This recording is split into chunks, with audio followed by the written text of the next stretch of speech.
Welcome to Waiting on the Trade, a comics book club for people who can't keep up with monthly comics. I'm Matt Ledger.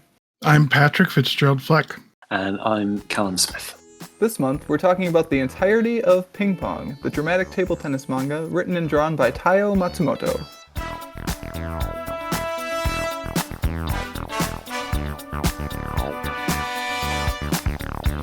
Now, in case you need a refresher, Ping Pong tells the story of Yutaka Peiko Hoshino and Makoto Smile Tsukamoto, two talented high school table tennis players with quite different approaches to the game and life.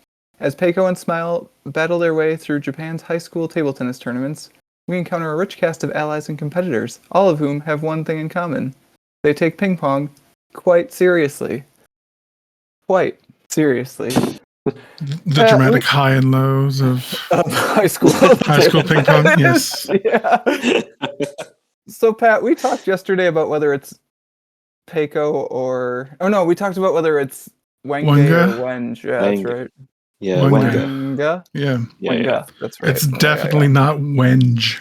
Yeah. Sure. No idiot would think that. No moron would say it that way. He's not a Star Wars character. Come on. Dash Rendar. That's Cal, welcome back to the podcast.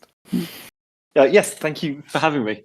I am very happy to be here, and I'm particularly happy to be talking about this, the best comic ever created, I think. Oh, he's coming in hot with it. I was going to call you out, but you called yourself out. Yes. I'm massively excited to talk about it. And I think one of the things, as I was preparing for this, I realised that although I've sort of like spoken to you about this a bit, Matt, it's all been entirely through text, so I've never really had to say anybody. I've never had to like pronounce anything out loud. Yeah. And so I was reflecting yesterday that I'm deeply grateful that of the sort of 5 main characters, and even sort of like peripheral characters, they all tend to have nicknames that are significantly easier. And I decided yesterday is like I feel a little weird calling Wenge China, so I think I'm going to go with Kong, is what I decided. Sure. Okay. Yeah, that works too. But yes, yeah, anyway, a nice fallback, I think. Yeah. So Cal, before we get into it, how did you come about the best comic? How did it enter your life? Fully formed, carved from marble? Yeah. I was trying to remember this the other day, and I think it was sort of one of two ways. I think it was either through a review of the first volume, I think, on the Comics Journal's website, or it was through lots of tweets by Ritesh Babu, who's a excellent comics critic. Very, very, very good. There is a Comics Journal review of the first volume, which I'm going to save off into my favorites for the show notes. Nice. So it was through one of those two. It was either one of those. Like I remember sort of engaging with both just like before I read the books, and I was reflecting on the fact as well that neither of them were my first exposure to Taiyo Matsumoto as well. Sort of a few years ago now, probably about 5 or 6 years ago, I'd read an earlier work of his called Tick on Concrete, which is also excellent, but something that like I had to kind of wrap my head around a little bit, and so I was sort of slightly hesitant about getting into ping pong because I've not read sort of sports manga, or I hadn't read any sports manga before this, and as it turns out, it just immediately gripped me and turned out to be the best thing that I think I've ever read. So happy ending, I think. So that's actually a question I had, and I think we've got like a good segue into it because I know that Pat is not a sports person. Cal, are you a sports person? Would you describe yourself as a sports person? No, I like sort of doing sport, but I've got absolutely no interest in watching sport. That said, I think that sort of ping pong and other like many other kind of films, TV shows, books, comics about that center around people playing sport aren't actually about the sport, right? Like you don't I still don't think I know much about ping pong, despite having reread this obsessively, sort of for several years now. But what I do know about is, what it means to strive for perfection in something, or what it means to reach sense of enlightenment, or what it means to sort of push yourself through friendship and competition and all the rest. So I think that the ping pong itself or the table tennis is relatively peripheral. It could be anything, right? On. Like, yeah, 100%. But I did wonder, like, do you need to be some amount of sports person to have read this? And for this question, I'm going to turn to you, Pat, the person who I think is, Pat, would you put yourself at 0% sports person or 1% sports person? I mean, I can appreciate them philosophically. I do not have any interest in actually participating or really watching. But yeah, I mean, no, you don't need to. Sports are not important to the enjoyment of this. And in fact, like what Cal was saying, ping pong really isn't about ping pong at all. It's about the relationships primarily between Smile and Peko, and how it builds up over the course of the volume, and how they finally, I don't know, their friendship actually blossoms at the end. They actually understand each other fully. The ping pong is just incidental. That's just how they got there.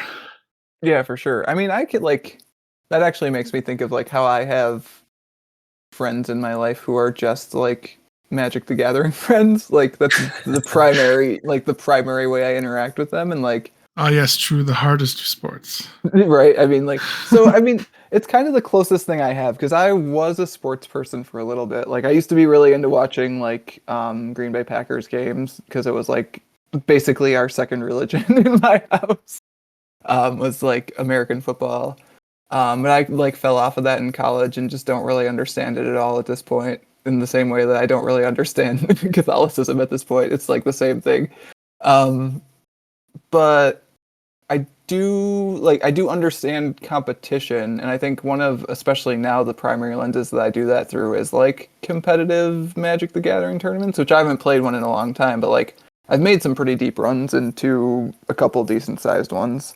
And like it's very similar to this, and like that's also an individual sport, but you have friends or teammates that are kind of backing you up throughout the day. And so like you get close bonds kind of as you're going through the day. Like they're 8 or 9 hour days, and then some of those tournaments can be 2-day tournaments. So it's kind of cool to form those sorts of friendships as you're going through the same thing, in kind of the same way that Peko and Smile are here. Did either of you have any pre-existing relationship with table tennis at all? Have either of you played? I was on my school's team for table tennis, which is something that I'd forgotten about until I was reading this for the first time. I wasn't massively good at it. I wasn't sort of like anywhere. I would have been skunked, to use the parlance of this book, sort of by absolutely any character in this story. But how many years did you play? Through to like secondary school. So I don't know, like probably about like 10 years, but then just stopped because I got into other sports instead, I suppose. But yeah. Do either of you have any particular kind of exposure or attachment to table tennis? Just recreationally for me. Yeah. For fun. So, Kat, my wife and I play extreme table tennis sometimes, where it's basically in as long as it hits on the other person's side somewhere, whether that be the table or the floor or a wall. That's the one you play with a bunch of plastic cups set up in a triangle, right? That's kind of... Yeah, that's the manga we'll be reading next month, Pat. Beer Pong. So help me, I would read that. It would be amazing. I mean, honestly, it'd probably be good. That's the thing, is like, I was reading stuff about how this is kind of like foundational for sports manga. Mm. And that makes a lot of sense to me, because it's kind of all, like, the whole genre is here. But like, you could, again, we were talking about how ping pong is incidental. Like, you can do this with any sport as long as you have the right focus and the right artist, and they can make it look good and make compelling characters and bring like the ethos of the sports into sort of like a more philosophical mode where you can connect with it even if you're not a sports person. Like I mean, literally, you they can make a have beer just pong manga. name a sport, and I'm almost 100% sure that there is a manga or an anime based around that sport. Yeah, I mean, yeah, 100%. Have either of you read any other sports sort of comics or mangas? Because I think like the way that ping pong, I think, sort of contrasts to other stuff that I've read that on paper might be quite similar is super interesting. So I haven't read it. I've watched a bunch. is that with Haikyuu? Haikyuu, yes. Yeah, thank you. Haikyuu is one of the more popular ones. Yes, I've watched that one and enjoyed it immensely. Nice. Yeah, I How about have, you, like, Matt? very limited actual like sports manga or anime experience. Most of mine is like games, which is sports adjacent, I guess. Like I've got your Hikaru no Go's, which is a spoiler for when we get to recommendations. Your Yu-Gi-Ohs, of course. I was gonna say, But like nothing like most of mine again is a lot of my manga experience is like more shonen adventure-y than like shonen real lifey, if that makes sense. I was gonna say, Yeah. sports manga are basically shonen. When you I mean, boil it's it all down. tournament arcs, right? It's all tournament Those arcs. underdogs fighting Yeah. against those pros. It's great. It actually Good gave me times. vibes for, and again, like this and Hikaru no Go, I haven't read in quite a long time because this was like when I was a teenager and getting Shonen Jump like via the mail. But I had like thoughts about Yu Yu Hakusho, which has like a very big tournament arc during What the portion of it that I sports was reading. is that? That is, Not familiar with demon killing. yeah, it's Ah, basically okay, like okay. people fighting like, oh god, I don't even know how to explain it because it's been so long. But like basically like supernatural powers, people fighting in a tournament is the part that is the most famous part, I think. Nice. Okay. I think so. Okay, no, that is interesting. So I've a couple of things that occurred to me there. One of them, I think it's worth flagging that Ping Pong was published like in a seinen manga magazine. So that's so seinen manga is stuff that's aimed at like basically adult men, or like that's the sort of primary audience that they've got in mind. So distinct from shonen manga, which is sort of younger boys, basically. And I think it's interesting because it's about 15-year-old kids, but it does. Yep. I think Sure like, is. the intensity with which it sort of like deals with that, I think, is like it does feel appropriate and rewarding for an adult audience, I think. There are also panels where Dragon looks like he's 45. Also, It's one of my Oh, one of my favorite jokes. I mean, we'll get onto that later, I'm sure. But yeah, one of my favorite gags in the entire book is the series is when somebody sort of mentions that there's absolutely no way that he can be a high school student, and then you just get this close up on his face, looking like he wants to murder this. Whoever's just said this to him, and he's got like, just like this intense sort of chiseled veiny head. It's lovely. But sorry, yeah.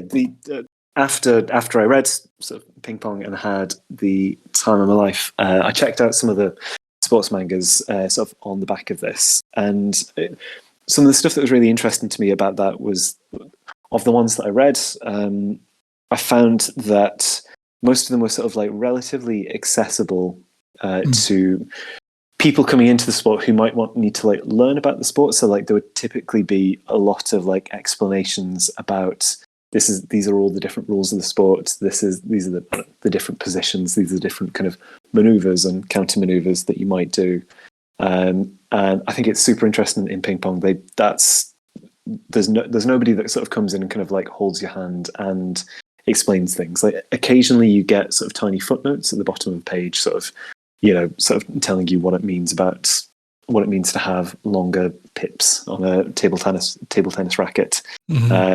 But otherwise, there's no concessions to the reader at all. And there's no page where it's like, here's the rules of ping pong, which is like a thing that I have read more like sports, like American comics, and there's usually a page in there that's like, this is how it works. Like I read one about roller derby, and there's like a page of like, these are the rules. And I think even in Dragon Hoops, which is about basketball, another recommendation spoiler, there's a page of like, this is the history of basketball and how basketball works. Like, I mean, usually in other sports anime that I've watched, it's usually didactically explained via like a novice or like a new manager is being added to the team and they don't know how the game works. So they got to explain, like, look how, oh, that was a really cool shot. And like, oh, you don't understand how cool that shot was. Let me explain.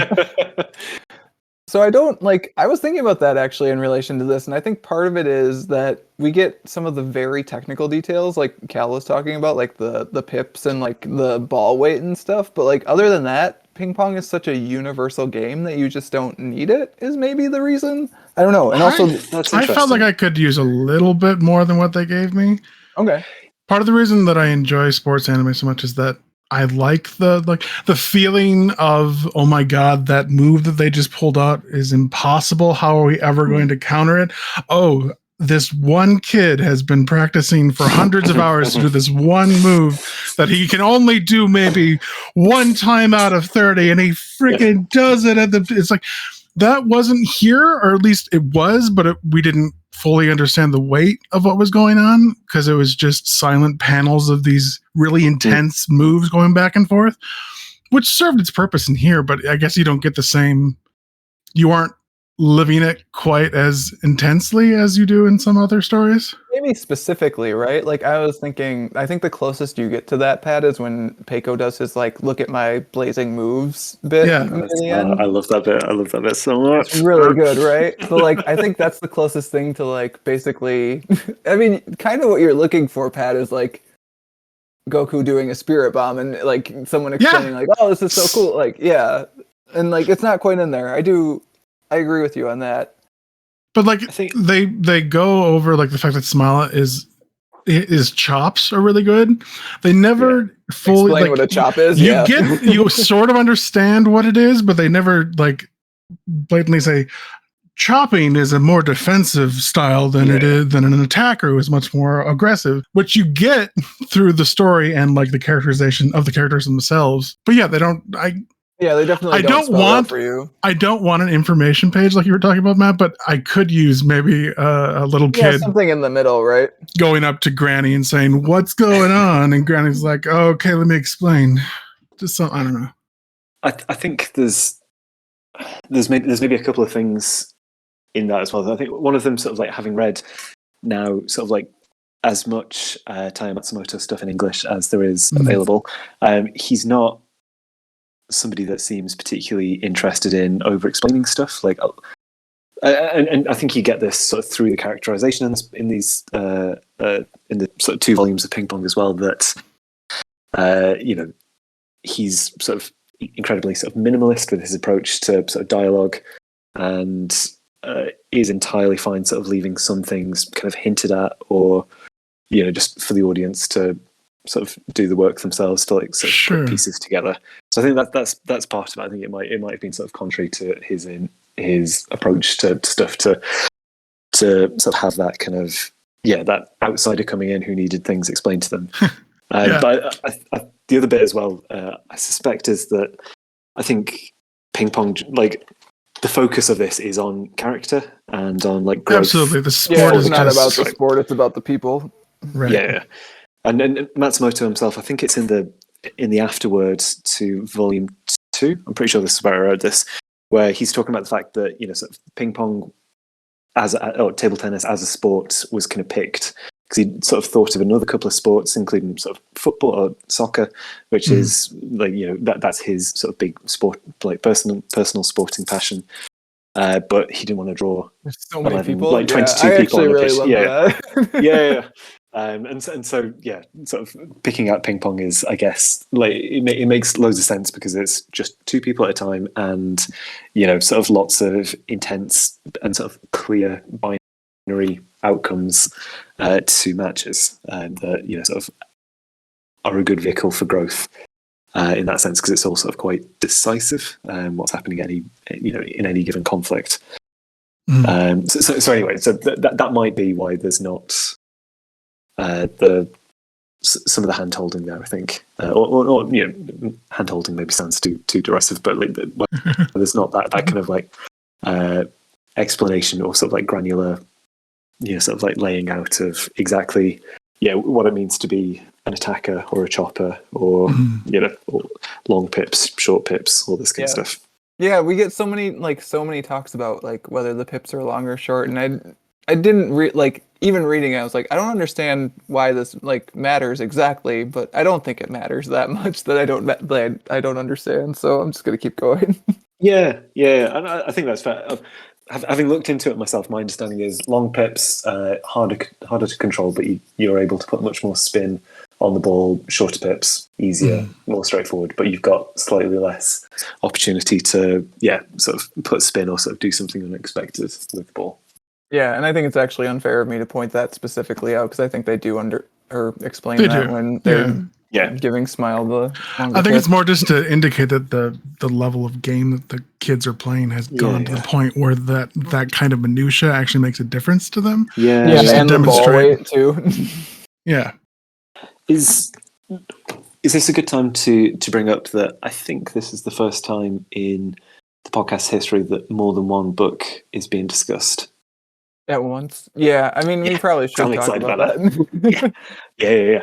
Because I think I was delighted, because I think I love the first volume, but the second volume, like particularly the back half of the second volume, is just non-stop. I don't know. Just and I was doing my notes, I felt like so weird because so much of my stuff was coming from the back half, and I was like, I've got to find something to talk about in the first volume, as though we're not going to talk about it for 2 hours regardless.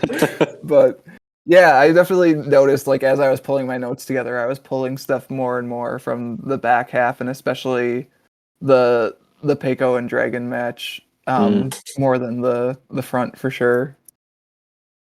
Is it? I suppose it like linked into that, because I do think like it all flows together as like one big story really well, and comes to a massively satisfying conclusion. But is it worth kind of just running through the different characters? Sure. Yeah, I guess before we do that, quick. Yeah. Just like, I think when you were like, "Hey, we should read Ping Pong," I was like, "Yeah, we should just do the whole thing." And I knew that's what you meant too, because I think it would do such a disservice to split it in half. Like, I think if we talked about one volume, we'd end up talking about volume 2 anyways. Yeah. We may as well just do the whole thing. So that's why this special dispensation was made. We're never doing it again, Cal. Never do this again. But yeah, I think if we talked about the first half of it, we'd lose so much, because it does come around. It is like such a complete story, and everyone gets their full arc by the end. And chapter 49 is in the second volume as well. 49, so man.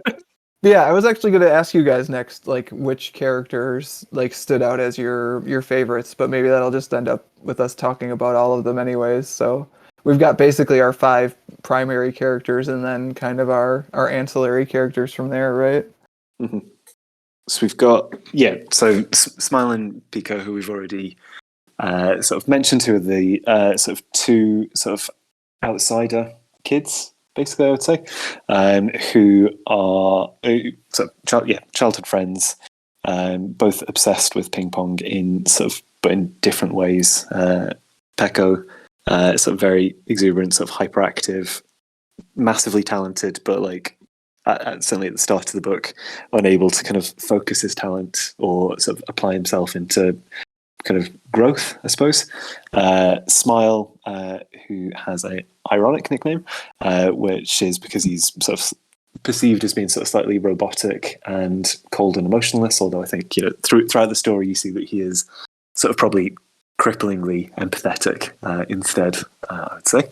And sort of really good table tennis, but in a different way to Pico, less flamboyant, perhaps. And then China, or Kong, who you mentioned before, who's a Chinese player who's sort of arrived in Japan in sort of slight disgrace, having lost, I think, a couple of matches maybe in China, and he's sort of in Japan as not a punishment, but kind of like a purgatory to sort of try and redeem himself by rising to the top of the Japanese leagues. And then the final 2 is Dragon and Demon, who are both sort of players for Neptune Academy, which is a sort of seemingly sort of prestigious school that puts a lot of effort into its table tennis program, to the extent that all of the players there shave their heads completely, which makes them look absolutely terrifying, and also a bit like table Sure tennis balls. Those veins. Yeah. And of the two of them, Demon is I don't know if you not a childhood friend necessarily, but a childhood peer of Pico and Smile, who has since moved to Neptune Academy and is just sort of playing at a certain level through just relentless, kind of crushing hard work.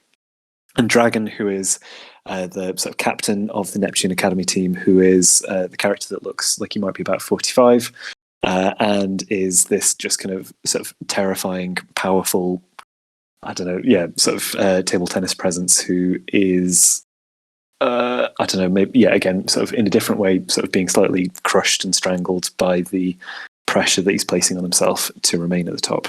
So I think that, like, does that feel like a fair summary of the sort of main 5 characters? I always like having you on the podcast, Cal, because you just do my work for me. It's great. Yeah, that seems like a really good summary of the 5. The line that stood out for me regarding Dragon was, I think it's Granny near the end, who says, like, all table tennis must be agony for him. Mm-hmm. Just like he's just like putting himself through the paces, and like every single game he's just like, I must not lose, I must be great, because otherwise like what am I doing here? And also all of these people are beneath me, so like I can't lose because that would make me less than. Which makes his game against Peiko, where he knows he's going to lose and is still just like having a blast, kind of really good. It's so good. It's so good. But I think before we get into that, because I feel like we're going to spend so much time on like specifically that match, I want to talk about how Demon might be my favorite character in the manga. Yeah, I agree. So I really empathize with him in a way that I don't empathize as much with the other characters, because I feel like throughout the whole thing he's just trying to like bash his head into the wall that is being great at ping pong, and like he's doing really well, right? Like he's very good. He could beat the pants off of probably you when you were playing, Cal. Yeah, well, and I think it's notable that he absolutely dismantles Pico right at the end of the first volume, which is like, that's not nothing at all. But just like realizes playing against Smile that he's never gonna be great, right? Like because he's training literally as hard as he can, and the best he can do is losing to Smile. And for some reason, none of these people ever chalk up losses to being a bad day or bad luck or whatever. But that's fine. That's a completely different discussion, which we might have later. But like, and then watching him like figure out what he's gonna do with his life, and then accepting the fact that he kind of needs to move on because this just isn't going to be for him. Like, I think I wrote in my notes, like, as a person who needs to get back to the 3rd draft of their novel and is spending hours walking their dog instead, like, the amount of effort and sacrifice he put in to getting as good as he did get, and then to basically just be like, I have to hang it up because I can't go any higher. Like, that's crushing, man. Like, that was, like, I think that's probably the hardest hitting arc for me in the whole book.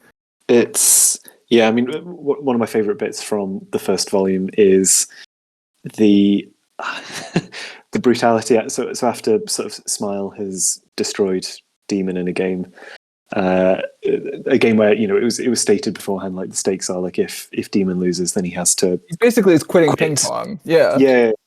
And Demon sort of, you know, breaking down, or like just like sort of raging against the ease with which Smile is beating him. And it's on page 483 where sort of Smile is just kind of readjusting his glasses, and like, I think it's blunt. It's not intended to be, you know, sort of cutting, but it just sort of tells him that he's losing because he's got no natural talent. No natural talent for table tennis. Yeah. And it is absolutely devastating. It's just, I think that's a real standout of the first volume for me, I think. And then on the next page, just you get this sort of like full length image of Demon kind of processing that, I think, which is, I don't know, it's left a mark, I think, on me reading that. Yeah, and then where Smile's like, that's it. No need to yell about it. As though like Yeah, Damon hasn't spent his entire life trying to get good at this sport that Smile's just like effortlessly crushing him at. Yeah. No need to be mad, man. Like, and that's so weird too, because Smile is like, we talked about how Smile is weirdly the most empathetic character in the volume, like willing to throw games against people. Okay, go ahead, Pat. I don't. He's empathetic towards Peiko. He likes like his one friend that he's the whole reason why he's in the sport to begin with. That's the person he's empathetic for. I don't think he cares about anyone else. He throws the game against Kong too. Yeah. Because he knows what it will mean for Kong to lose to him at that point. All right. And so by the time we get to Demon, he's basically made the full run of like, okay, I'm just gonna stop doing this because it's not the thing I'm doing anymore. I'm not gonna just throw games against people.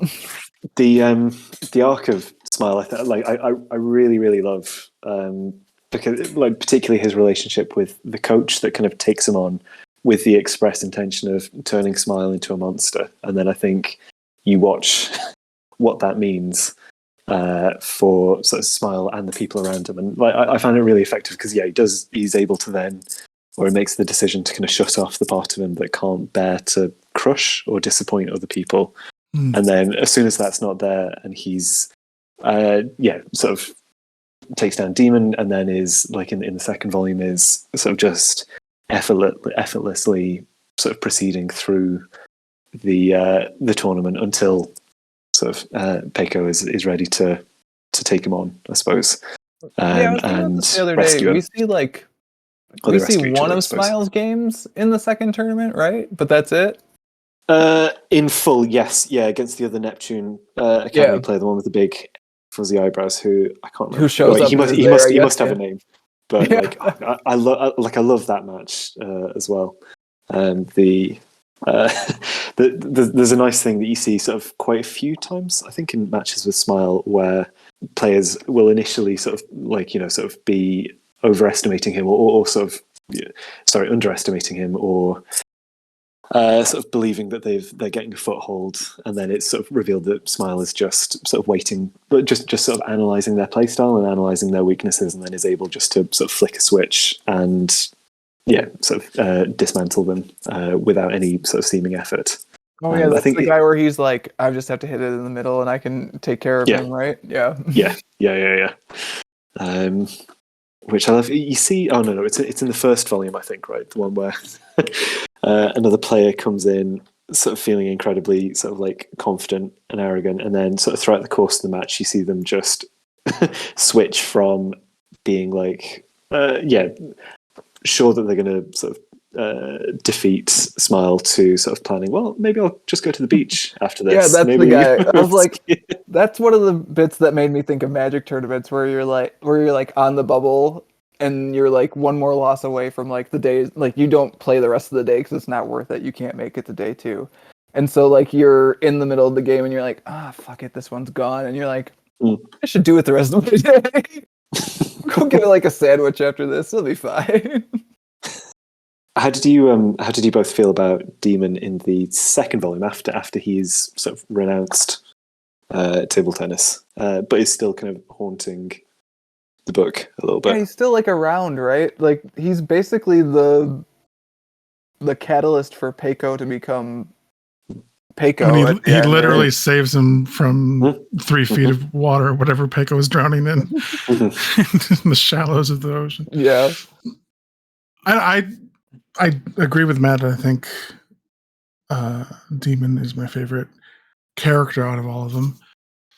I like that his life he's started to move beyond ping pong at that point. I mean, obviously he still has baggage and has to go to talk to Dragon about why Dragon does what he does or how he's gotten to where he is. And he's that conversation's so good to absolutely destroyed when he finds out he's just doing it for himself and that. It's a solo sport, man. Well, I mean, come on.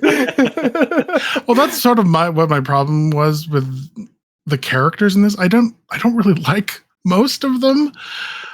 I enjoyed Peiko is so annoying for the majority of this really book until you actually get towards the end where he's actually like maturing and actually enjoying the sport for the sake of the sport as opposed to showing off.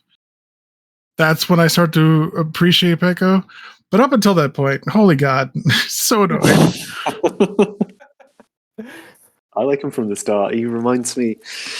I don't know. There's something that's just that I personally sort of often find myself charmed by with somebody that's just, I don't know, like even when like he's 100% arrogant, overconfident, sort of blinkered in his worldview. But I still really appreciate that he's as passionate about the ingredients of the different sort of like horrible sugary sort of snacks that he's on all the time. And like there's stuff like that, and like his relationship with Grandma, the sort of owner of the table tennis club that he goes to. I really like that as well. I think that's tender and fun, like right from the offset. I think it develops and matures all the way through, but.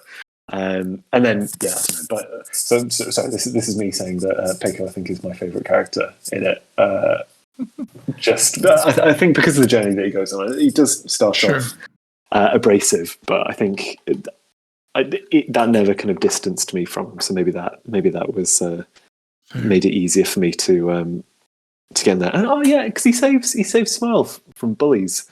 When they're little kids, he's a good egg. He's a good. I'm not saying like he's arrogant a egg, bad person. I just find him freaking annoying. Yeah, vibes. Yeah. I mean, Call me Mr. Peko. You'll be ready to take me on in about 300 years. Yes, I like it. I think, Pat. He had really hard Naruto believe it vibes in the beginning, and I was not vibing with that.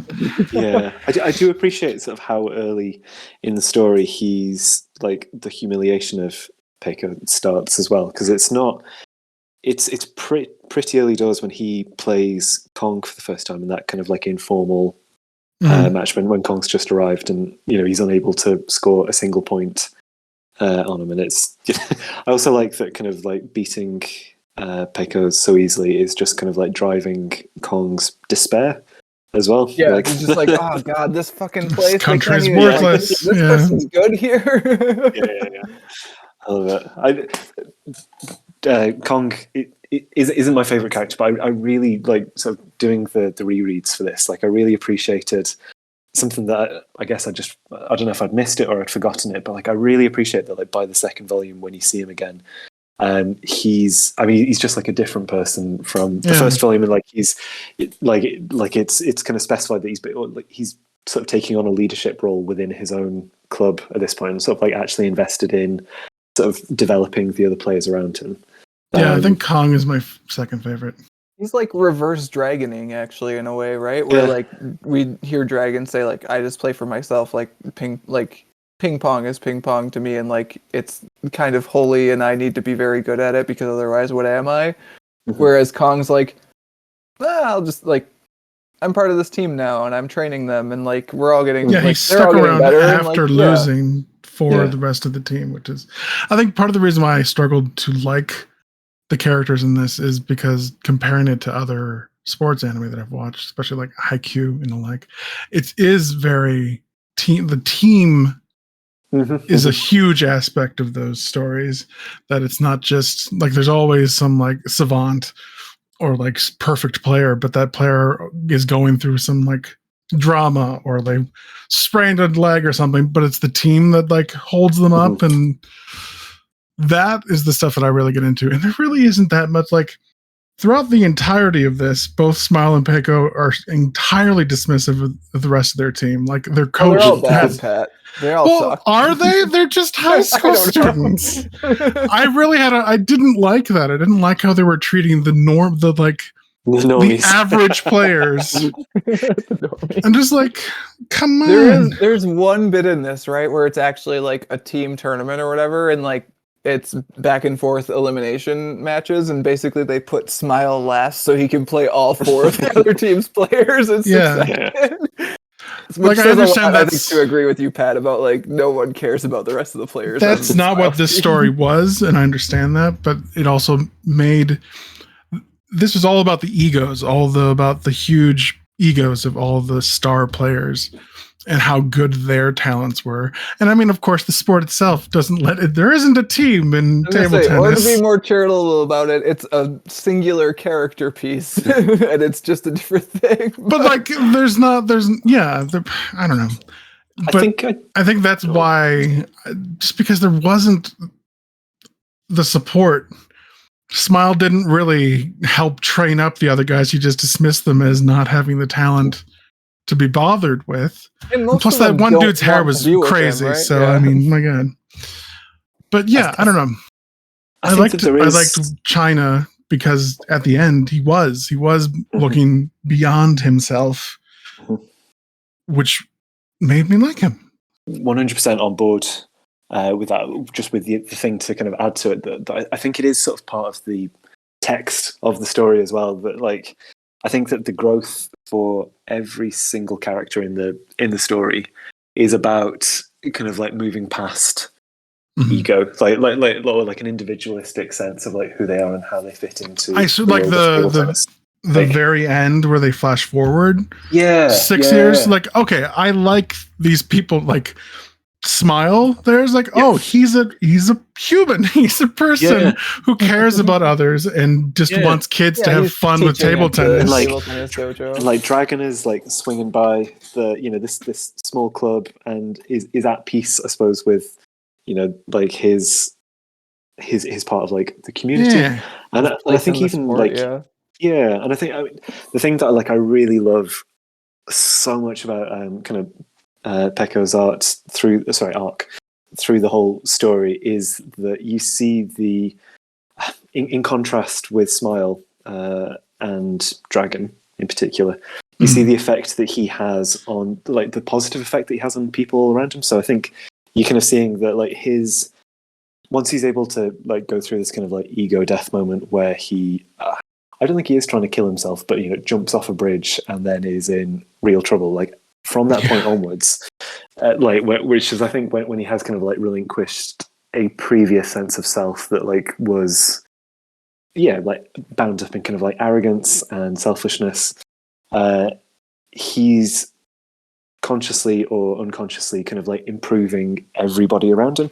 And I really love that. Like he's improving sort of like Grandma and her son, who's the sort of the people coaching him. Like they're getting something out of their relationship with Pico because he's got this infectious love, like this natural just like love and enthusiasm for the sport. And then when he beats Kong in the sort of final tournament, like Kong is happy to have sort of like lost in the kind of match that he did against Pekka. And then obviously like this sort of comes out entirely in the match with Dragon as well, where you can see again, like he's fixing people through the way that he's playing, which is now more of kind of like just a generous thing, which is about like, let's play the best game that we possibly can.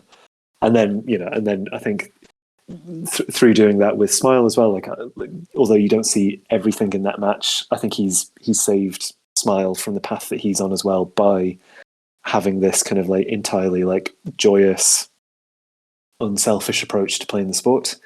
And like with regards to like the rest of the team, like I mean, it's a tiny moment. So like it probably like won't fully scratch the itch that you're talking about there, Pat. But like there's a nice moment kind of like midway through his final match with Dragon, where the captain with the kind of fun hair from their team sort of like wishes Pico luck, and he's able to kind of just like respond in like a relaxed, sort of generous way.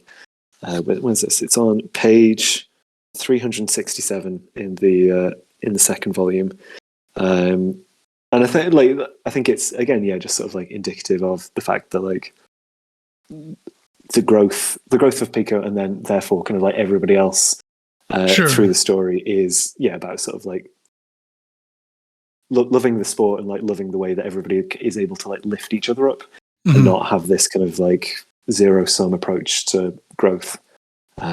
So I think that's why there's something that I still get from like looking at stories about teams and about like communities that I still get from this. Although like on the surface, I think it is like this incredibly like everybody's out for themselves. I think like the message or like the ideas that it's kind of dealing with ultimately kind of go against that, which is something that I really loved sort of particularly kind of going through the rereads for this. Yeah, I think Ping Pong gets there at the end. I think it's what it's building up to, as opposed to other sports manga or anime where it's the camaraderie and team spirit is like the cornerstone of the entire story.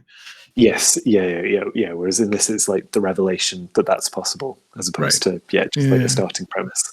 Yeah. No, I think that's fair. What did you guys think about Butterfly Joe's relationship with Smile? I loved it. It's really weird. Yeah, I mean, yeah, same. I think, I mean, it's another like highlight of the first volume for me, I think. So, Butterfly Joe, who's this kind of older coach who kind of reveals himself to have, I suppose, like as a younger man, to have had the kind of talent that Smile and Pico had, and to have had a situation that was like remarkably similar to them. I think where he had, a friendship with another sort of young table tennis player, and through holding back himself, he felt as though he ultimately kind of stunted both of their growths. And I don't know, the bitterness of that maybe seems to have. I'm not saying he's like mad or like insane in the future, but he is. I don't know, eccentric or just like fixated on Smile going down a different path that, like, I don't know, results in a lot of eccentricities, particularly in that match where he's sort of like boasting about how he's going to get Smile to be his little dog and bark for him and all this kind of stuff. Bark for me? Yeah. I mean, even before that, he's always like, we're going to go on a date. Yeah. I'm in love with you. Yeah. I'm too old he's for. Just bored.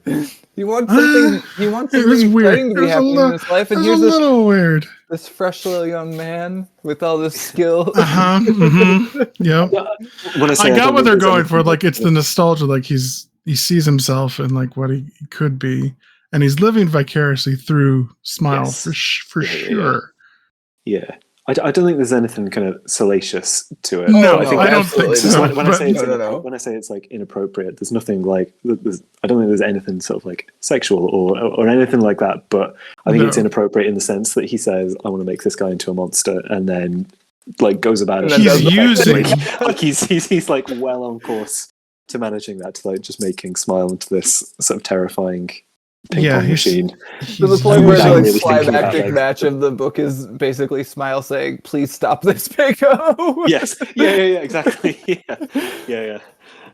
So no, I mean, like, for that reason, like, I really like Butterfly Joe. I really like how just sort of like weird and awkward he is. Like, even in I think it's in the second volume where he's doing something ostensibly to try and like get Smile to like relax before a match, and he's like, "Oh, I've got a riddle for you," and it's just like just completely misreading exactly the kind of stuff that Smile is going to be Smile into. would actually need. Yeah. I enjoyed that, and I also like that when Joe sees Pecco kind of like playing at his peak against, I'm sure it's against Dragon, and then against Smile right at the end. That Joe gets it as well, and that he's he's able to, in my reading of it, kind of like let go of like whatever trauma it is that he's still carrying from his youth as well, and like the sense of like missed opportunities. Yeah, I mean the back half of this book, or at least let's just say the back half, is so much about being able to achieve the mindset of like it doesn't matter whether you're the best. You just want to play good games. And like every character learning that in succession as Peiko interacts with them, like you were saying, Cal, like from Kong to Dragon to Coach to, I think Smile already knows it, but for some reason is just like, I'm just going hard now. I think he needs Peiko to know to do it as well, right? Like I think that's the thing that I love about the final match between those two, is that like they are saving each other at exactly the same time. Like, sort of Smile needs to be sort of taken off the path that he's on. He needs, but to do that, he needs Pecco to be to step be the up hero, and actually right? like be as good as he can be. Yeah. Oh god, it's so good. It's so good. I'm just looking at it now, and I suppose, I mean, is this a good time to sort of talk about like how this book looks? Because I think it's like a big part of it, right? Like it's got certainly within manga a relatively unusual aesthetic, but like It's very loose, and like in my notes, I made comparison to a lot of the comics I would see when I was living in South Korea. Like those were a lot looser like this. Like this very much reminded me of that when I first opened it up, to the point where I was like, I wonder, like I didn't research into it as much as I maybe should have. I was like, I wonder what's going on with this, because like it's so much. I can tell you if you like. Okay, go for it. I've done some research on this. Cal, do my work for me. So Matsumoto spent a good amount of time in France when he was sort of just around the time that he was becoming interested in drawing comics, and so like he sort of primarily cites kind of like French artists as sort of like being particularly large like influences on him artistically. So I don't know if you guys have read much by Mobius. I was gonna say, are we talking Mobius? Because like now that you of course say you it, are. like Of course there's you a are. hell of a lot of Mobius in here. Yeah. And so I think it is this sort of like unusual blending of kind of like European and sort of Japanese art, and sort of ending up looking like this like you can sort of like identify different elements from each, but it looks entirely unique. I think like there's a common thing that I've kind of like seen online or in like conversations with people that are coming to like stuff drawn by Matsumoto for the first time, is that there's this initial sense that it looks ugly, and I think it's a really interesting one. Like I remember having it myself as well. I think it's partly because like it is like the line work is really loose. It's like there's no sense of kind of like clean perfection in the way that, you know, like particularly like with manga, lots of it like looks so sort of like crisp and Yeah, so much of it is to me is like angles and very crisp inks and like just like straight lines, and this is not that. No, in a lot of cases. As a fan of Frank Quitely, I was okay with it. Yeah, well, I think Frank Quitely is a really, really good comparison as well. And I think there's this concept that kind of like that sort of like came about in like the sort of like 1970s in Japan, which is this term called again, I don't know if I'm pronouncing this right, but heta uma, which is sort of like roughly translates to like bad but good, or like unskilled but skilled. And I think it is this idea of like it sometimes like to do something that just like feels loose and is really expressionistic. Like at first glance, it doesn't feel quite right because it's not sort of like directly representational art. It's not like, although I think that there's like lots of like photo reference stuff used in Ping Pong, like even stuff there, like it looks. The way that it's been drawn, it looks sort of slightly unreal and just like really expressionistic in a way that I think is sometimes slightly off-putting for people, but I think is part of why, I don't know, this book just like looks like nothing else. And that's kind of like before you even get onto like, you know, sort of page compositions and like the angles in which stuff is done. And like I think it's really interesting as well that like Ping Pong is the sport that was picked for this, because it's as sports go, it's something where there are just like incredibly repetitive motions, right? Like matches are two people who just stood on opposite sides of the same table doing effectively the same motion again and again, over and over and over. Yeah, but like, although there's so many matches throughout the series, but like none of them, like nothing ever feels like boring or repetitive, and it feels like the impression that I get from reading Ping Pong, I think one of the things I love about it so much is that it feels like it's drawn by somebody that like is having the time of their life drawing this. And like there's so many weird experiments throughout this is part of what part of what I took it. There's so many pages or panels where it's just like, I wonder what this would look like. I'm gonna try this. And like one of the ones that comes to mind immediately is the page during goddamn chapter 49. Maybe we'll just talk about all of chapter 49 right now, because there's so many of these in that chapter. But the one that came to mind first was the page where you're basically doing the ball's eye view as the ball like goes across. I think it's from Dragon to Peiko, and the ball is traveling, and then Peiko's paddle is there to catch it at the end. Like it's basically the Tom Taylor like first person Nightwing perspective issue, but like in one page, and also 25 years earlier or whatever. This is 1999, right? Like, Yeah. but yeah, that was like, that's a very cool page. There's some panels in even that chapter that don't work for me. There's one panel that I think just like didn't get inked, and it's very loose, and like I see what it's It feels going like for. pencils. Is this the one with like Dragon's face? Yeah, it's of Dragon, and I think he's swinging his I paddle, love and it. like it's all Page pencils. 390. I love it. I love it Oh, so much. I didn't like it, but like again, I appreciate the attempt.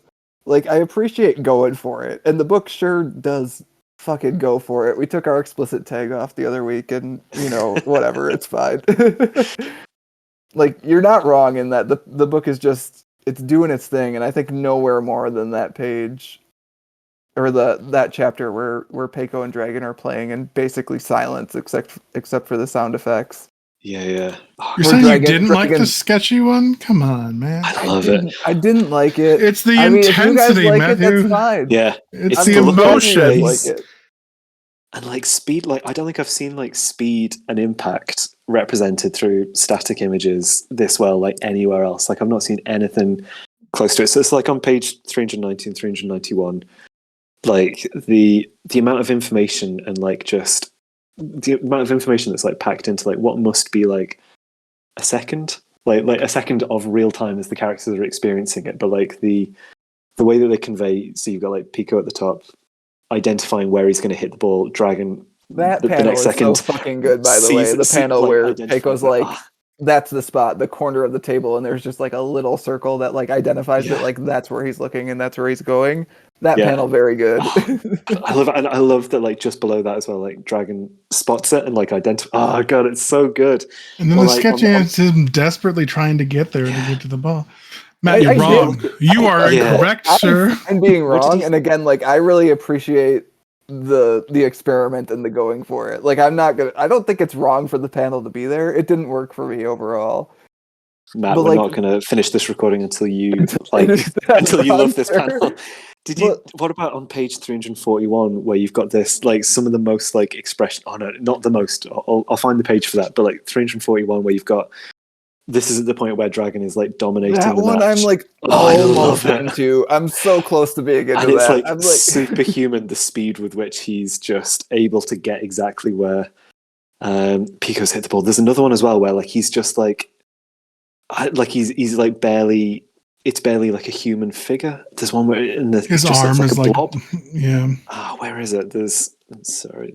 And then actually I'll tell you what. The one that'll be easier for me to find is the point at which everything kind of clicks into place for Pico, and like the second game of that match, and Pico is just sort of like almost like warping to like where Dragon is hitting the ball, and I'm just desperately trying to find this because I love it. I love it. Where are we? Oh, there we've got Dragon's arm being an actual dragon. That's yep. I was going to call that one out. That one's good. It's incredibly metal in all the ways that I love. I love it so much. Where am I? I really want to see this. Dragon just being this like sort of like terrifying kind of like grinning warp. Oh, okay. I know exactly which page you're talking about. And I have it in my notes, but my notes are so long. You get the Pico version of it on 380. I hope this is good audio for anybody that's listening to this. It'll be fine. Read along. Get these books. I know exactly which panel you're talking about because I'm looking at 380 now, and I'm like, "Yep, that's what I'm looking for." But Dragon's doing it instead. Yeah. And you can see this like pained smile on his face as he does it. God, Dragon's face. It's during the bit where he's telling his teammates to stop interrupting. Stop shouting for him. Yeah. He's like, "Hey, I'm busy here." It's page 419. Nice. Everyone, quick. Nice. So is it at the point at which they're both like enjoying it? Oh, God, that's even better. If that's when he's just happens. Like he's so fucking rapturous that he's got this like Joker grin on page 419. He looks like a literal fucking dragon going back towards the table. Oh, it's so good. That fucking match is so good. It's like I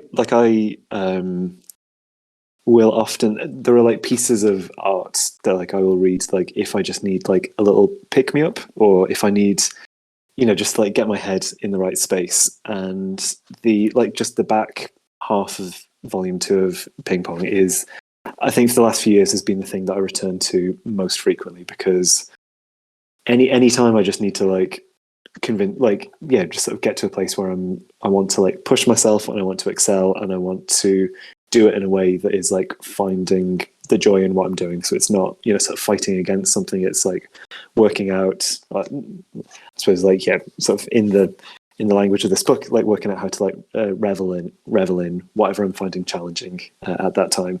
And like the effect that the back half of this book has on me every single time, like even I tend to like reread the whole thing, but I can just, yeah, there's a cluster of chapters at the end that I can reread, and it is the equivalent of, I don't know, I don't know what it's the equivalent of doing, like drinking like 5 Red Bulls or something like that. I don't know. Like, that's what sports, manga, and anime do. They get you amped. They get you pumped, man. Yeah, and this just, I don't know. Like, Peiko going warp speed is on page 380. Yeah. Oh, God. That is, it's so good, isn't it? Like the moment, like even just kind of like the run up to that, like it's so well constructed with the. I love everything in the run up to it, with, you know, sort of Pecco's like knee just sort of like starting to give, and, you know, you've seen him push himself to some kind of like physical limit in the matches running up to this, and, you know, they've kind of seeded earlier in the series as well that like people blow out their knees and that's it. Like that's. Yep. You can ruin the rest of your career by like. I mean, that's what happened to Joe, right? Yeah, Joe didn't want exactly. to force his friend to play with a broken. Yeah, and it I don't know, just like the bit where Pico is talking to his own knee, and it sort of tells him, "Hey, I'm fine, like, buddy." Good to go. Yeah, yeah, I love it. I love it so much. And like I don't know, just like the kind of like realization like within Pico that he's got it, and that he just needs to experience joy and kind of follow that is just incredible. And like I think you kind of mentioned it before, Matt, but the bit where I think it's in his head. I don't think he's saying any of this out loud in the moment, but the point where he's sort of like telling himself like, you know, more, faster, and then launches himself in the air with, yeah, watch me smile, look at my blazing moves, is just like, no, like I don't know if it's clear from like the audio here, but I'm smiling like ear to ear. I did want to do a fist pump in the coffee shop the other day. Yeah. It's so good. I can remember the first time that I was reading this sort of in bed next to Ruth, and just starting to laugh out loud like throughout like the next 3 chapters, because it was producing a real sense of joy in me, but also just recognizing like even beyond like what the characters are going through, like this as a book was just sort of like doing stuff that I've just not seen before. Like the way that, I don't know, like, yeah, the way that the art just like kicks up a gear in this last sort of like big match is, I've not seen anything like it, right? And like we read, you know, sort of like in superhero comics, like you see fights all the time, right? And like that on a basic level, it's not really that different to like, or it shouldn't be that different to like what's happening. Yeah, you're very much getting a match. stock unit of comic book in that thing, whereas with this, you're getting like someone who, again, we were talking about page 390, like there are big swings here. Like there's experiments, and there's like, hey, I'm going to try this. I'm going to see if it works. And I think for the like 99.9% of it does, and it's really fucking good as a result. Yeah. Even like yeah, the on page 400, like just the bit where you see the ball kind of extending Dragon's reach, and like, I don't know, just like everything across these pages, just the the way that like time is kind of like broken the down time into, dilation's like, so good, right? I was just about to talk about that, like the pacing. Like I'm on 391, which I think is a really good example of comics breaking down a second of time into 10 different moments within that second. And so you look at the page and you're kind of looking at it as a whole image, and then you also can process it as the moments, like picoseconds or whatever. And then the next page is 2 panels. The page after that is that, like I was saying, like first person view from the ball's perspective, which is also very slow. Like both of those pages are very slow. And then like the pace is kind of slowing down, speeds up for just a second, And then you get that splash page where Peiko's just jumping in the air and gonna smash that thing. It's so cool. It's so good.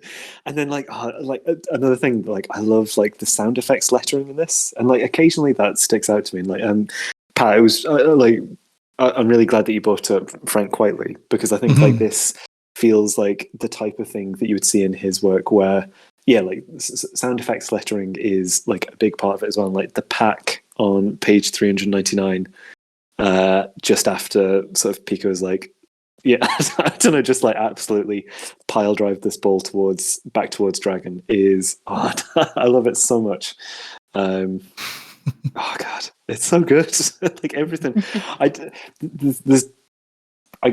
do get really enthusiastic about stuff that I read and that I love, but like there is nothing that makes me just sort of like cackle whilst I'm thinking about it in the way that Ping Pong does. It is, I don't know, it's just the absolute best, I think, in terms of the things that I'm looking for, which is like, is it technically interesting? Yes.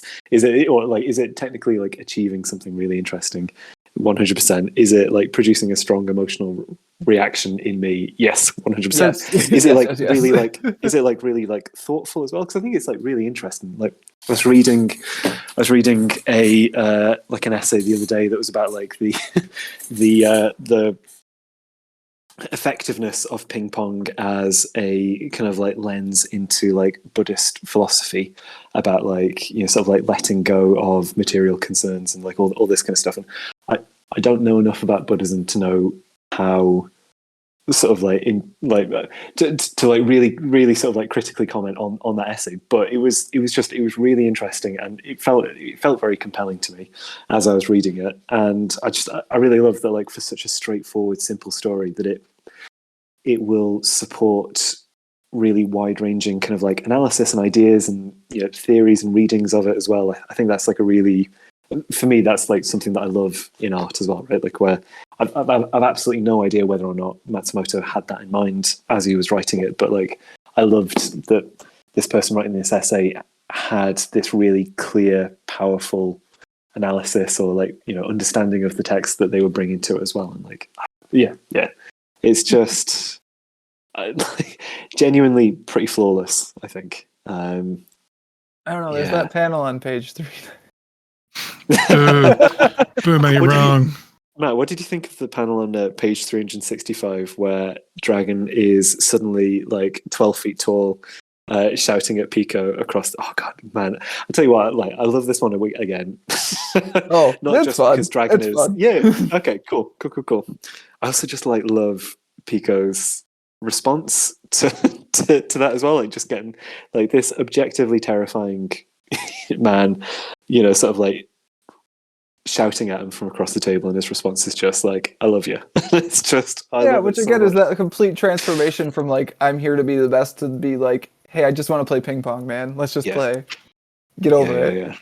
Well, that reminds me. Oh crap! What was the insult that? Oh, ragamuffin. Ragamuffin. Yes, yeah. I desperately want to know what that is a What it translation actually of. was. Because there's no way that's actually ragamuffin in Japanese. Maybe we can get the translator on the horn. I'll see if I can fire off an email before we post. This is like a country bumpkin. Like, what did he call him? I want to know. Ragamuffin. It's yeah. Oh God, I love it. I love it so much.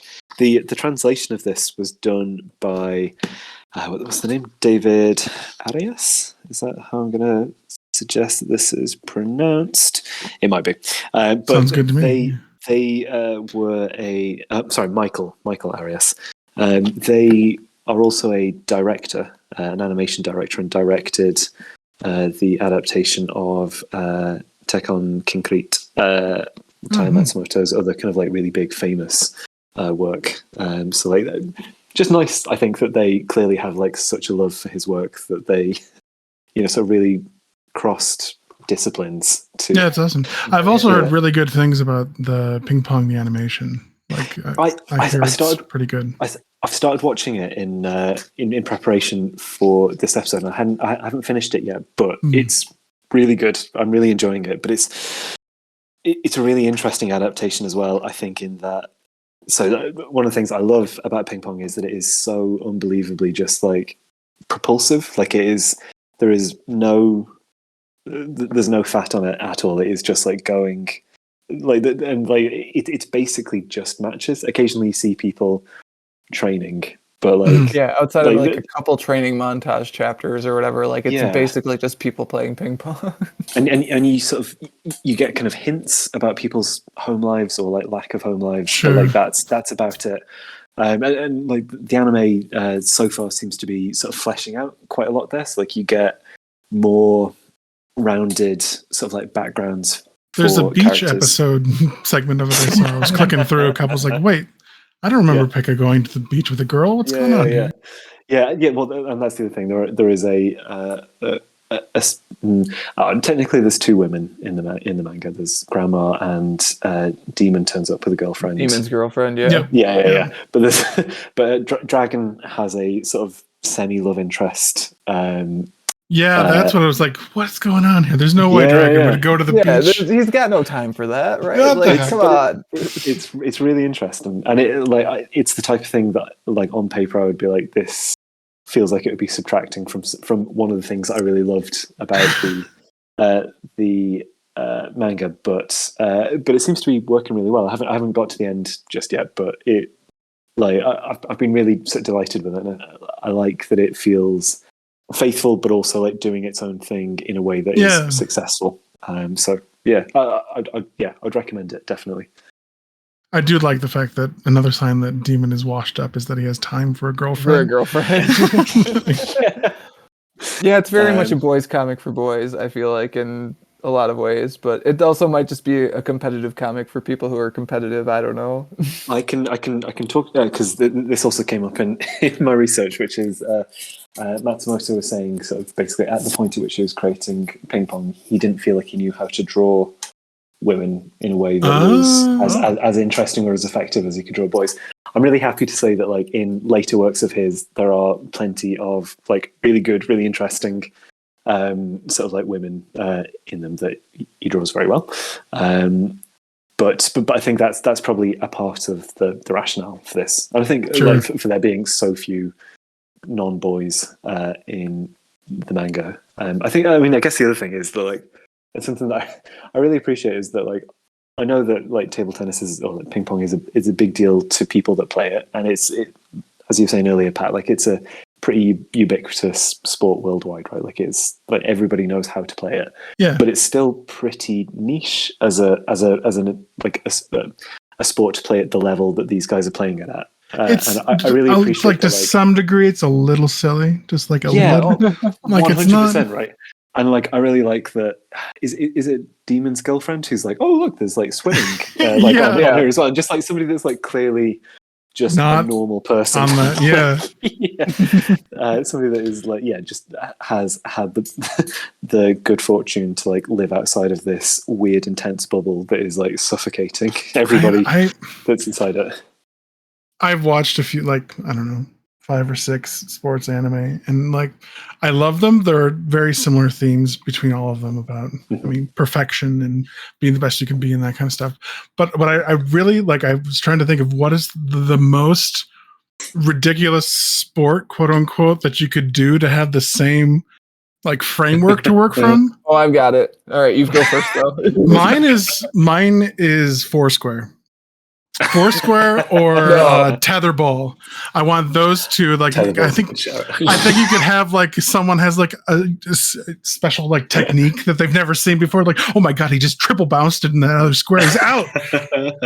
Okay, but that's actually like kind of visually dynamic. Pat, I give you. You need that. You need something. I give you the croquet manga. Okay, croquet is pretty good too.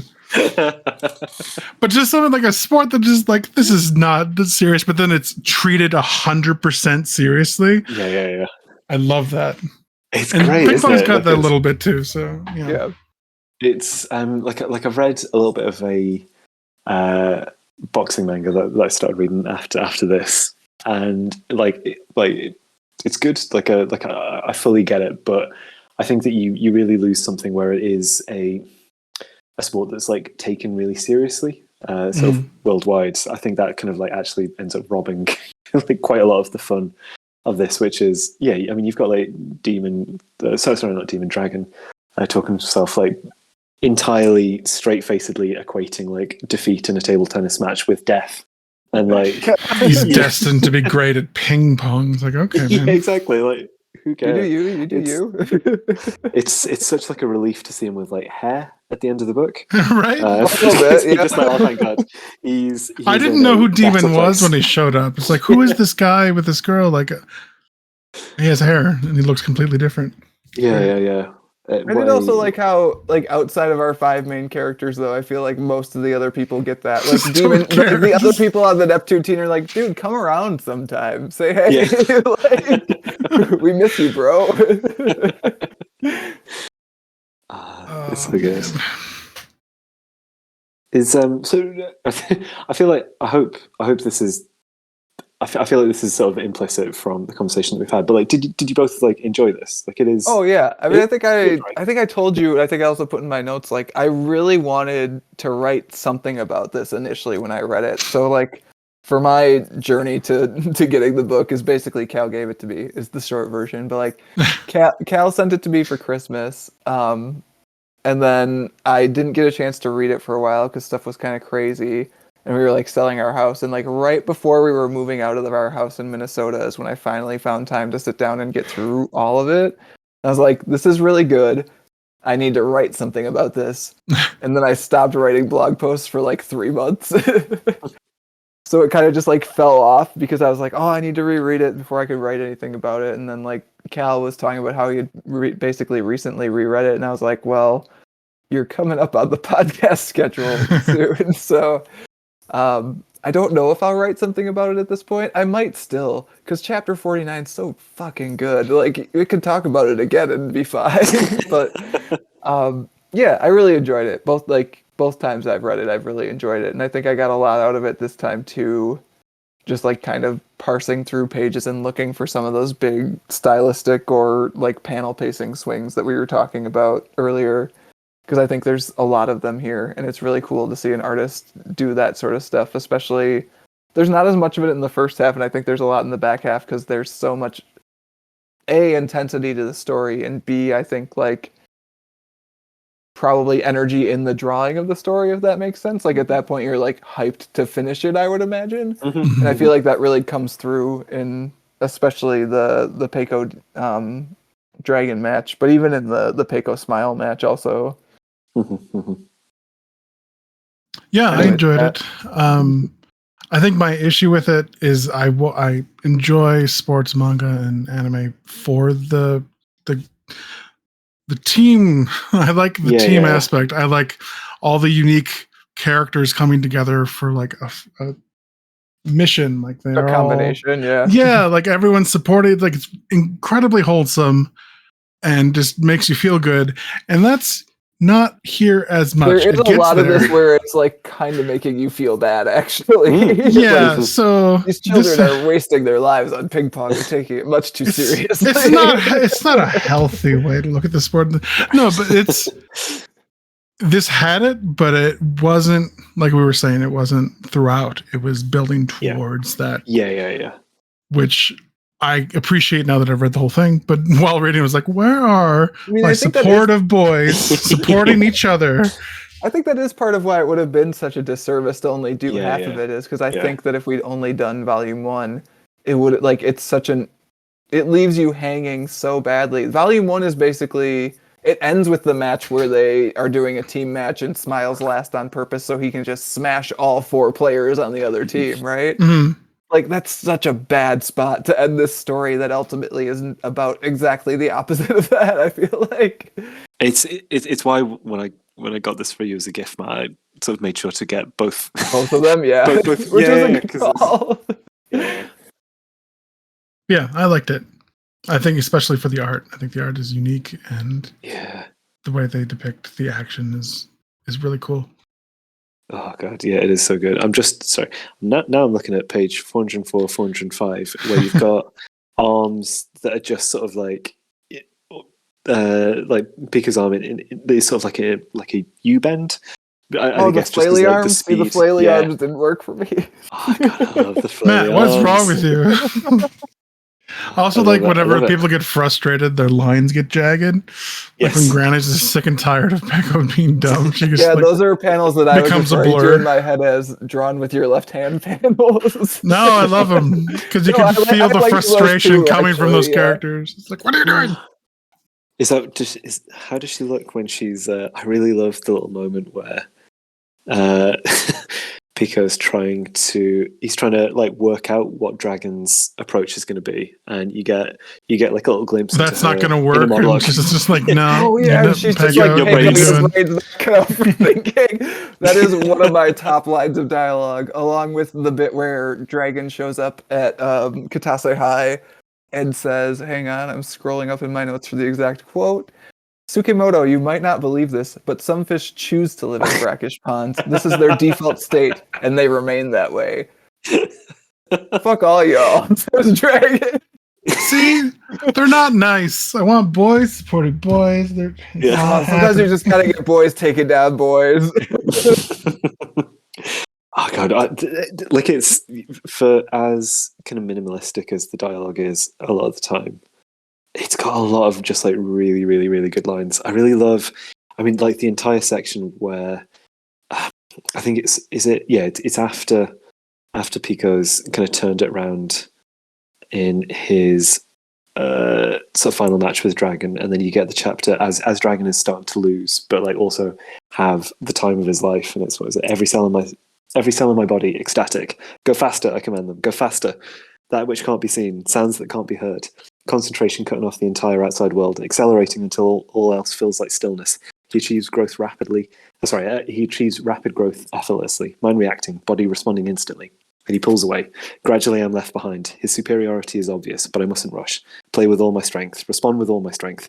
No time to be afraid. There's nothing to fear. I'm like, oh God, I just love it so much. It's just like the moments of like poetry in this, and also like that is obviously against just absolutely wild, absolutely like wild visuals as well. But like I don't know, like there's something really sort of lyrical about the like, particularly the bits where you get inside people's heads. I think like people are rarely that eloquent when they're speaking out loud in this book, which I also like. But yeah, anytime you like jump inside someone's head, I think it is a good time. Dialogue-wise in this book. I feel like we could probably go for another hour, but we probably shouldn't at the same time. So maybe put a pin in this one, come back to it. Maybe we could have an expanded discussion via text on the blog someday too. Yes. Yeah, I mean, I could just. Can you imagine? You could just go forever if you were just like screenshotting this page and then this page and this panel and this panel. Just like it would be, but I suppose that doesn't work so well for an audio medium. You almost tempted me into talking about how no one ever tries to just get lucky in this. Everyone always just realizes they're outclassed and is like, "Fuck, I lost." Yeah. There's so much like gamesmanship in me to when like I'm playing a sport or when I'm playing like a game or something where I'm like, okay, I'm just gonna make them do something stupid. It never occurs to anyone here. They always just lose. But we're not gonna get into that. We're gonna do recommendations. I'll do mine first because I think I already mentioned both of them, and then we could quickly move on to your guys's. The things that came to mind for me were Dragon Hoops, which is a basketball-focused comic by Jinlun Yang, which does have the pages of breaking down like this is the history of basketball and this is how basketball works. But I think in its own way does a lot of good playing with time and pacing within sports in the same way that this volume does. I think it's a little bit kinder also, Pat, so that might be up for you. It's very much a teen comic. And it's also about like Jinlun Yang trying like slowly figuring out that he kind of is into sports and basketball in particular. So that was good. And the other one that came to mind for me just from like teenage nostalgia was Hikaru no Go, which is about a kid who finds a haunted Go board, teams up with a ghost, and then plays Go and like joins a bunch of international tournament stuff, and it's very tense. So those are my recommendations. How about you, Pat? Yes, I have recommendations, but again, I haven't read them. I have watched them and enjoyed them, so take that as you will. First one, we've already talked about it. Haikyuu is probably the most popular sports anime going on right now. Really fun, really like I was saying, I enjoy a wide cast of characters that you get to know individually, and they have their own like unique quirks, but they all come together for the team. And then you've got all the different teams of the prefecture of Japan or Tokyo that they're in, and they compete against each other, and they have their own like. It's great. IQ. Watch it. The main characters, Hinata, is a short kid who wants to be an ace, which you need to be tall in volleyball to be able to hit the ball. But this kid wants to do it badly, and he can like jump like nobody's business. And he's paired against Kageyama, who is the smile equivalent. He's the natural talent who doesn't have time for anybody else, but he's opening up because he knows that teamwork is the most important part. IQ, it's great. 45 volumes. I'm sure it's great because the anime is great. Plus, the opening songs in the anime are fantastic. Listen to them; they're great. They're great. My second recommendation is "Run with the Wind," which, if you can guess from the title, is about track and field. It's about relay marathons. Yeah, so that one that's cool. Individual sport, but it's not if it's a relay marathon. Ha ha ha! Still teamwork. Damn it, That sounds 100% my jam, though. I'm writing that down. It's really good. Run with the Wind. The manga is 6 volumes, but the story is there's natural talent coming up from high school. What's his name? Kurihara, I think is the whatever. It doesn't matter. It's about this. It's in college, which I appreciate much more than high school. I always feel a little weird being older and watching all these high school kids do stuff. But Run with the Wind is about a university relay team, and it's about this 4th-year student who desperately wants to compete in I have it written down. Where is it? Hakone Ekiden, which is a relay marathon between Tokyo and Hakone, which is 135 miles. It's crazy. It's an incredibly challenging relay marathon. And this guy really wants to compete in it, doesn't have a team, so he's tricked this dorm to be part of the track team because he'll pay for the room and board for these students. So he's tricked them all to be on the track team, and it's the story of them competing and getting up to speed to compete in this really popular marathon. It's great. It's short too. It's only the anime is only 23 episodes, and like I say, it's only 6 volumes. The manga. Nice. Okay. Highly recommend. Definitely checking that one out. Yeah, what you got? A couple, I think. So one of them is Sunny, which is another series by Taiyo Matsumoto. Super different in a lot of respects. It is a sort of semi-autobiographical work about kids growing up in a foster home in Japan in the, I'm going to say 70s. Which is something that Taiyo Matsumoto also experienced in his childhood. And it is, if you sort of take a lot of the kind of like lowest emotional ebbs from Ping Pong and then stretch that out about kids living in a foster home and finding that as hard as you might imagine they would. It's that, but it's also really beautiful and really sort of emotionally well observed. And I think it's a nice contrast to Ping Pong in that it is significantly kind of like lower octane in terms of the things that people are doing, but he still finds all kinds of ways just to make it really visually dazzling, even if it's just kids sitting in a unusable car, sort of talking about the future and sort of imagining what they would do if the car could work. That becomes ecstatic, in terms of the visuals. So that one I'd really, really recommend, but with the sort of slight health warning that it is a bleak series that will make you feel very, very, very, very bad for lots of it. So that's would recommend it massively, but with that sort of slight health warning. The other one that I'd recommend is, I think it's the other kind of sports manga that I got into sort of on the back of Ping Pong that I've enjoyed the most, and it's one called Cross Game by Mitsuru Adachi, and it's about baseball, specifically kind of like kids playing baseball, but it is really like about like so much more. The premise of it kind of involves something that I think is sort of like quite a big twist, or like early on the story goes in a direction that you really do not expect, but kind of like it touches on sort of similar themes of kind of like striving for excellence and kind of like what that means, and like if you have potential, like what's your responsibility with that.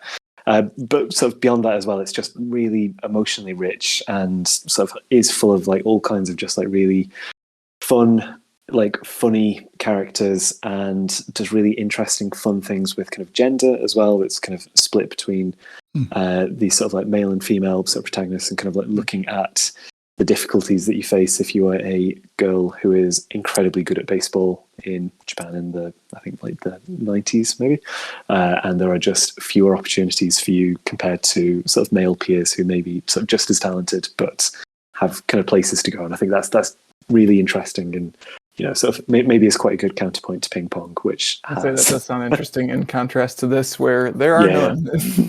And it's got it's a really interesting one, kind of like visually as well. And I'll send I'll send you a screenshot to pop into the show notes if that's okay, because it does like artistically so different to anything that Matsumoto's done, but like there is just kind of, although the kind of like cartoony looks really kind of simple and clean, like there's so much like subtlety going on with it, and there's one bit where there is a character sort of smiling, and it's like the most like imperceptible shift to a smile, but is electrifying to like look at. I think if you were me anyway. So I'll send that to you and see if you have a similar reaction. It would be perfectly reasonable if you don't, but it's I think kind of like emblematic of like what is really exciting about Cross Game as well. So Cross Game and Sunny, I think, are the two that I'd recommend. Nice. Well, I look forward to that. But I think that is going to do it for our discussion this month of Ping Pong. As always, if you want to get in touch with Pat or myself, you can email us at waitingonthetrade@gmail.com. You can also find more comics-related goodness at mattreadscomics.com. Cal, hiding out at this point, not on the internet. Yes, 100%. No, it's bad. You can send us mail if you want to talk to Cal. I'll forward it. Unless it's bad, and then I won't. Thank you so much, Cal, for coming on to talk about this book, though. I really did enjoy it a lot, especially that back half. That back half is just like such a banger. So it was really good to get a chance to talk about it and finally realize my thoughts about it after like a year and a half or something at this point. Absolutely, my pleasure. Like, thank you so much.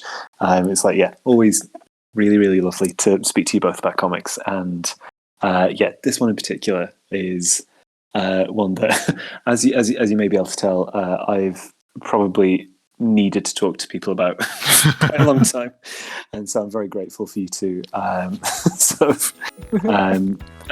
being part of me actually getting to realise that dream. So thank you.